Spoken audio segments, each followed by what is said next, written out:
আসসালামু আলাইকুম প্রিয় দর্শক, সকলকে স্বাগত জানিয়ে দেব এই ভিডিওর মাধ্যমে গত 24 ঘন্টার অভিবাসীদের আলোচিত তথ্যগুলো।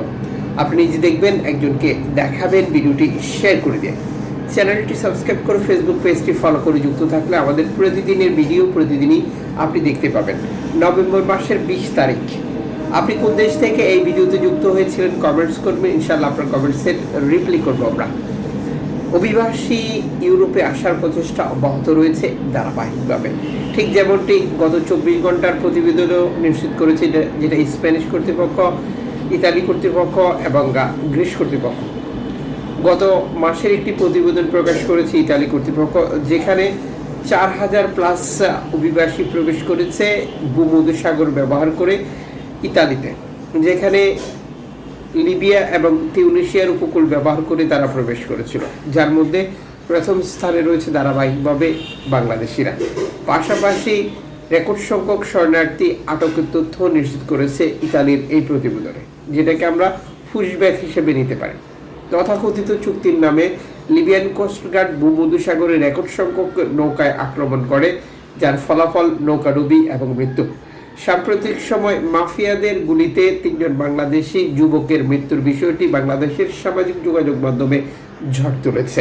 মাদারীপুরের এই 3 যুবক নিজে ভালো থাকবেন, পরিবারের বাকি সদস্যদেরকে ভালো রাখবেন, এই স্বপ্ন আশা উদ্দেশ্য নিয়ে ভূমধ্যসাগর ব্যবহার করে গেম দিয়ে ইতালিতে আসার চেষ্টা করেছিল, কিন্তু মাফিয়াদের শুটে তাদের মৃত্যু হয়েছে।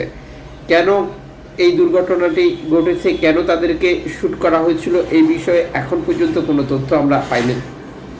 তবে এই ধরনের ঘটনা সাম্প্রতিক সময় লিবিয়ান কোস্টগার্ড দ্বারা হচ্ছে, যা প্রতিনিয়ত ভূমধ্যসাগরে ঘটনা ঘটার পর এনজিও সংস্থাগুলো হাইলাইট করে প্রচার করছে, যার প্রমাণ গত কয়েক মাসে বেশ কয়েকটি এনজিও সংস্থার জাহাজেও শ্যুট করার ঘটনা ঘটে, যেটা প্রমাণসহ উত্থাপন করেছে এনজিও সংস্থাগুলো ইউরোপীয় আদালতে এবং আন্তর্জাতিক আদালতে।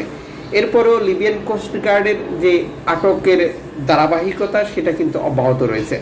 2023, 24, 25 ধারাবাহিকভাবে যে রেকর্ড প্রকাশিত হয়েছে, যখন আমরা এই ভিডিওটি তৈরি করছি তখন পর্যন্ত লিবিয়ান কোস্টগার্ড 2025 সালের 24,000+ শরণার্থীকে অলরেডি আটক করে ফেলেছে ভূমধ্যসাগর ব্যবহার করে ইতালি আসার পথে। তাহলে লিবিয়ান কোস্টগার্ড কিভাবে কাজ করছে আর এর অর্থায়ন করছে কে? ইতালি। তথাকথিত চুক্তির নামে লিবিয়ান কোস্টগার্ডকে অস্ত্র, সরঞ্জাম, স্পিড বোট সহ আরও বিভিন্ন উপকরণ দিয়ে সহযোগিতা করে আসছে। তারা বলছে যে এই অঞ্চলের স্থিতিশীলতার জন্য তারা এই কাজটি করছে, কিন্তু লিবিয়ান কোস্টগার্ড কী করছে? এনজিও সংস্থাগুলোকে শ্যুট করছে, ভূমধ্যসাগর ব্যবহার করে জীবন থেকে বাঁচিয়ে আসা বা লিবিয়ার অত্যাচার থেকে, নির্যাতন থেকে বাঁচিয়ে আসার চেষ্টারত লোকজনকে আটক করে নিয়ে যায় এবং আটক কেন্দ্রে রেখে সেখানেও নির্যাতন, এরপর আবার বিক্রি করে দেওয়া, মুক্তিপণের ঘটনা। তুরস্ক থেকে গ্রিসেও রেকর্ড সংখ্যক গেম অব্যাহত রয়েছে, যেটি নিশ্চিত করা হয়েছে একটি এনজিও সংস্থার প্রতিবেদনে, যেখানে পুশব্যাকের ঘটনা হচ্ছিল। একই অবস্থা রয়েছে আফ্রিকার বিভিন্ন দেশ থেকে স্পেনে আসার ক্ষেত্রেও।